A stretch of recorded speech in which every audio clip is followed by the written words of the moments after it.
جی جب دعا کر کے چلے گئے تو پھر یہ عالم تھا کہ میں کتاب پکڑتا تھا تو پوری پڑھ لیتا تھا اور کتاب مجھے یاد ہو جاتی. تو جو دوسرے لوگوں نے جن کتابوں کو بڑے عرصے میں پڑھا میں بس اسے پکڑتا تھا, بس یہ مجھ پہ ہوتا تھا کہ میں اس کو ختم کب کروں. اللہ تعالیٰ نے ان کی دعا کو جو ہے وہ قبول کر لی. تو آپ نے جب پورے جتنے وہ علوم پڑھائے جاتے تھے آپ نے وہ پڑھنے کے بعد اس کے بعد سیاحت, اور یہ طریقہ رہا پرانا. آپ نے میری پیچھے جتنی 58 ساری سٹوریز سماعت کر لی ہیں. اولیاء اکرام پڑھنے کے بعد سیاحت ضرور کرتے تھے, اور یہ سیاحت کرنا بہت ضروری ہوتا ہے. تو آپ نے جو سیاحت کی اس کے اندر دو چیزیں تھیں. میاں محمد بخش رحمۃ اللہ علیہ آپ پھرنے لگے, اس کے اندر دو چیزیں تھیں. ایک تو آپ ڈھونڈتے تھے کہ ولی کامل کہاں ہے, دوسرا آپ ڈھونڈتے تھے کہ مزار کہاں ہے. تو جو بھی مزار آپ کو نظر آتا آپ وہاں جاتے, مزار پر جا کے مراقبہ کرتے, فاتحہ پڑھتے اور ان سے فیض لیتے, اور ولی کامل کی تلاش میں رہتے کہ مجھے کوئی ولی کامل مل جائے, میں کس کی بایعت کروں. تو جہاں مزار ہوتا خاص طور پر داتا گنج بخش علی حجویری رحمۃ اللہ علیہ سے آپ کو بڑی عقیدت تھی. آپ داتا صاحب کے مزار پہ ضرور آتے تھے. آپ کے ایک مرید خاص ہیں میاں محمد ملک. یہ جو آپ کا میاں محمد ملک جو ہے یہ ٹھیکیدار, یہ آپ کا مرید خاص ہے.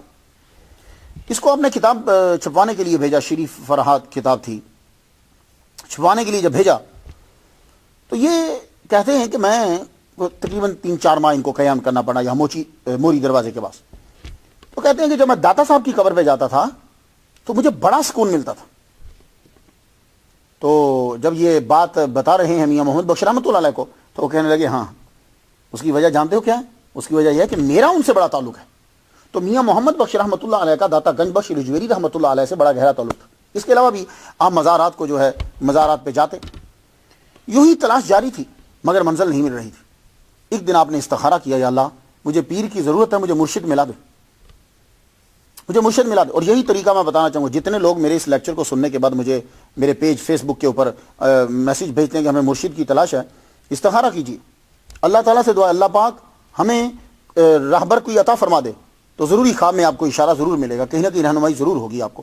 یہ پیغام ہے. اور میں معذرت چاہتا ہوں جتنے لوگ لیکچر سننے کے بعد پیج کے اوپر فیس بک پہ میسیج کرتے ہیں اور کبھی میں نہیں جواب دے پاتا تو میں معذرت چاہتا ہوں. آپ جب آپ نے استخارہ کیا کہ مجھے کس کی بایعت کرنا ہے تو آپ خواب کے اندر پھر دیکھتے ہیں کہ آپ کی خواب کے اندر پیرا شاہ غازی قلندر ظاہر ہوئے. تو آپ کا بازو پکڑ لیا, بازو پکڑ کے فرمایا تو میرا مرید ہے اور میں تیرا پیر ہوں. تو پیر شاہ غازی دمڑی والی سرکار رحمۃ اللہ علیہ جو ہے وہ ظاہر ہوا. آپ نے فرمایا تو میرا مرید میں تیرا پیر, جاؤ تم پیر سائیں غلام محمد سے بایعت کرو. پیر شاہ غازی اورنگزیب کی فوج میں بتا چکا ہوں آپ کو بڑے امیر تھے. آپ کو جب خواب میں دیکھا تو اب آپ اٹھے,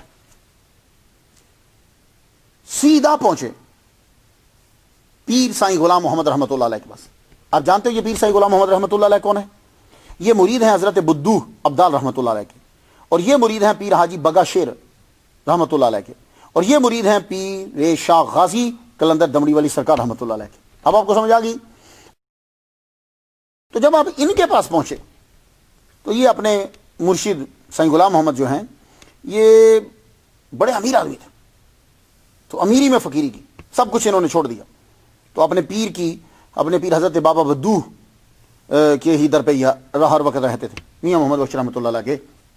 جب آپ وہاں پہنچے ان سے ملے, تعارف کروایا, جانتے تو خیر لوگ تھے ہی, تو خواب سنایا. کہنے لگے حضور مجھے پیر شاہ غازی قلندر رحمۃ اللہ علیہ خواب میں ملے, انہوں نے فرمایا کہ جاؤ جا کے بایعت کرو, میں تیرا پیر ہوں. کہنے لگے اچھا صبر کرو, دیکھو کام کرو. کئی دن گزر گئے, میاں صاحب سمجھے کہ شاید ذہن سے نکل گیا. کہنے لگے حضور میں بایعت کرنا چاہتا ہوں آپ کی. ہاں ہاں صبر کرو. اسی طرح 1 ماہ 2 ماہ سال 2 سال کئی سال گزر گئے. کچھ سماعت کر رہے ہیں آپ؟ میاں محمد بخش رحمۃ اللہ علیہ کئی سال گزر گئے تو سائیں جی نے آپ کو مرید نہیں کیا. لیکن یار کمال ہے کہ سائیں جی نے مرید نہیں کیا تو میاں محمد بخش رحمۃ اللہ نے بھی در نہیں چھوڑا, وہیں بیٹھے رہے. ایک دفعہ آپ اپنے مرشد کے روزہ سے باہر نکل رہے ہیں, روزہ سے جب باہر آ رہے ہیں وہاں لگے محمد بخش جی آؤ تجھے بایعت کرے.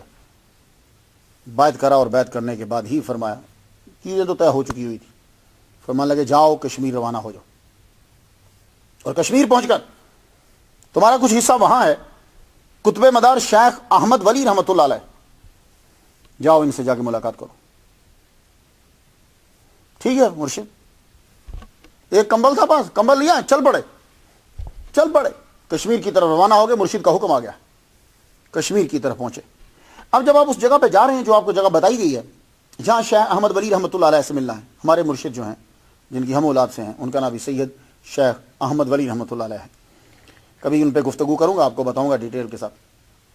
تو جب میاں محمد بخش رحمۃ اللہ علیہ جا رہے ہیں ان سے ملنے کے لیے، تو رستے میں بندے وہاں سے واپس آ رہے ہیں، کوئی ملتان کا ہے، کوئی لاہور کا ہے، کوئی کسی جگہ کا ہے۔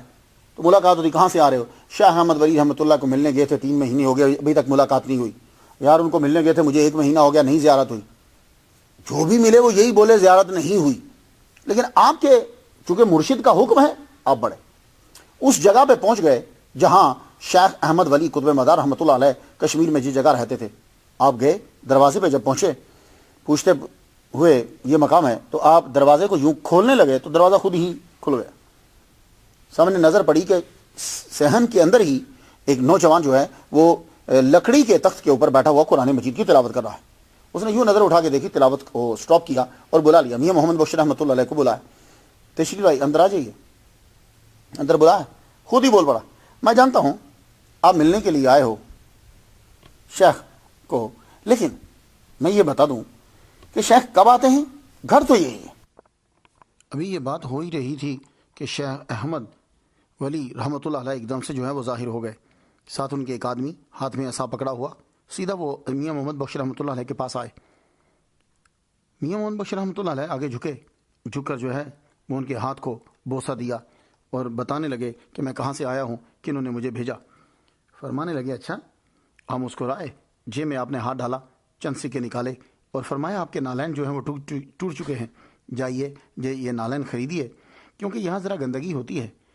میاں محمد بخش رحمۃ اللہ علیہ جو ہیں وہ کھڑی شریف سے چلے تھے، آپ وہاں سے چلے تو رستے میں پیدل چلنے کی وجہ سے آپ کے جوتے نالین جو ہیں وہ ٹوٹ چکے تھے۔ تو شیخ احمد ولی رحمۃ اللہ نے فرمایا کہ آپ یہ لے جائیے اور وہ جوتا خریدیے۔ عرض کرنے لگے حضور پھر میں قدم بوسی کر لوں، اجازت اگر آپ دیں، کیونکہ شاید پھر آپ سے کبھی ملاقات نہ ہو۔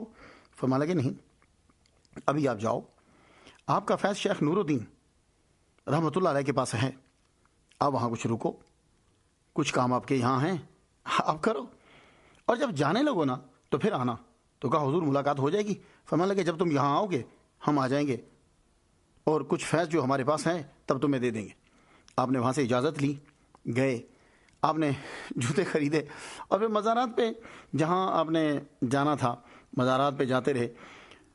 اور یہ بڑا اچھا ہوتا ہے، جب بھی آپ کو بھی میں یہ کہوں گا، اور میرا بھی یہ طریقہ رہا ہے جب تک میں پاکستان میں رہا، کہ مزار جب بھی کبھی جلسہ تقریر کرنے کے لیے جاتا تو رستے میں دیکھتا کوئی بھی مزار آتا ہے تو میں فاتح شریف پڑھ کر ان کو جو ہے وہ ضرور اثار ثواب کرتا۔ اس سے یہ ہوتا ہے کہ ایک رابطہ جو ہے وہ قائم ہو جاتا ہے۔ مجھے بہت جو ہے وہ اس سے بہت فائدہ جو ہے وہ ملا، فیض ملا اسے۔ اس سے میاں محمد بخش رحمۃ اللہ علیہ مزارات پہ حاضری دیتے تھے، شیخ نور الدین ولی رحمۃ اللہ علیہ کے مزار پر پہنچے، وہاں بیٹھے ہوئے تھے کہ ایک لڑکے نے آپ کو دیکھا، وہ حاکم کشمیر کے پاس جو ہے وہ کام کرتا تھا، اس نے پہچان لیا۔ میاں محمد بخش رحمۃ اللہ علیہ کو لوگ جانتے تھے، آپ کا کلام جو ہے وہ مشہور ہو چکا تھا۔ جو ہی اس نے حاکم کشمیر کو بتایا، حاکم کشمیر جو ہے وہ اپنے دوستوں کے ساتھ مزار کے اوپر آ گیا اور حضرت سے آ کے گزارش کرنے لگا حضور چلیے میرے یہاں رکیے۔ آپ نے فرمایا ہمارا امیروں سے کیا کام؟ کہنے لگا حضور میں جانتا ہوں، اس بات کو سمجھتا ہوں، لیکن میں آپ کو ایک بات بتاؤں کہ سید باقر علی شاہ بھی تشریف لائے ہوئے ہیں۔ کہنے لگے اچھا، بس سید باقر علی شاہ کا سننا تھا۔ تو آپ جو ہے وہاں سے چل پڑے، کیوں؟ اس لیے کہ آپ کو ان سے بڑی محبت تھی اور آپ کے وہ دوست تھے۔ تو اب محفلیں جو ہیں وہ جمنے لگیں، علماء آتے، کلام سنا جاتا، کلام سنایا جاتا۔ 1 ماہ تک تقریباً آپ نے جو ہے وہ قیام کیا۔ 1 ماہ کے بعد آپ پھر واپس اسی جگہ پہ پہنچے جہاں شیخ احمد ولی رحمۃ اللہ علیہ سے آپ کی ملاقات ہوئی تھی۔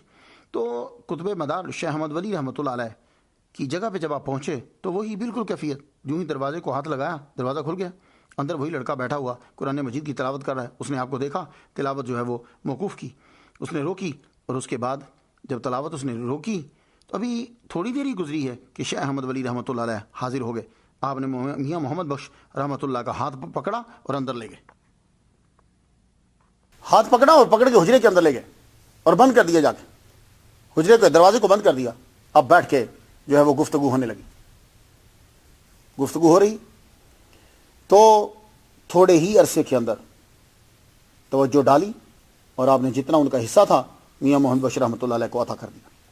اس کے فرمایا اب جاؤ. اب جب آپ وہاں سے نکلے تو دنیا بدل چکی تھی. حجرے سے جب باہر نکلے تو دنیا بدل چکی تھی. اب آپ جنگلوں میں رہتے, پہاڑوں پہ وقت آپ کا گزرتا. 14 سال اسی طرح میاں محمد بخش رحمۃ اللہ علیہ کے گزر گئے. 14 سال. اور جب آپ کا چلہ پورا ہوا تو اب آپ نے مستقل دمڑی والی سرکار رحمۃ اللہ علیہ کے مزار پر اپنا وقت جو ہے وہ گزارنا شروع کر دیا. مستقل آپ صبح نماز فجر ادا کرتے, نماز فجر کے بعد آپ کے وظائف شروع ہو جاتے. وظائف ہوتے آپ اشراق چاش پڑھتے, پڑھنے کے بعد آپ جھاڑو دیتے. پیر شاہ غازی قلندر رحمۃ اللہ علیہ کے دربار پہ جھاڑو دیتے. وہ جھاڑو جب دے چکتے تو ظہر تک اندر ہی بیٹھے رہتے. کبھی ایسے ہوتا کہ آپ نکلتے تو اگر آپ ابھی مزار پہ جائیں تو ساتھ ہی چھوٹی سی جگہ, بہت بڑی جگہ نہیں, چھوٹی سی جگہ, وہاں بیٹھ جاتے اور بعض اوقات وہیں بیٹھے رہتے. چلہ وہیں ہوتا آپ کا. 6 ماہ گزر جاتے. پرندوں کو دانا ڈالنا آپ کا معمول تھا. اب نکلتے باہر تو شاید جیسے پرندوں کو بھی میاں محمد بخش رحمۃ اللہ علیہ کی عادت ہو گئی ہے, جو ہی آپ سین میں نکلتے پرندے بھی آ جاتے, آپ ان کو دانا ڈالتے. پھر ایک ایسا وقت آیا 5 سال تک آپ نے تھوڑے سے کھانے کے اوپر گزارا کیا. وہ پتے لیتے, سبزی تھوڑی سی اس کے اندر مرچیں ڈالی, تھوڑے سا نمک ڈالا, اسی کو تھوڑے سے پتے کو لے, جسم بالکل ہڈیوں کا ڈھانچہ بن گیا, کمزور. لیکن اس کے باوجود آپ کے نوافل, سنن, فرائض, وظائف, سب چیزیں آپ کی جو ہیں وہ پراپر مسلسل جو ہیں وہ ادا ہو رہی ہیں. اللہ تعالیٰ کچھ لوگوں کے مرتبے کو بڑھانے کے لیے ان کے ہاتھ سے کرامت کیا صدور فرماتا ہے. کرامتیں صادر ہوتی ہیں ان سے.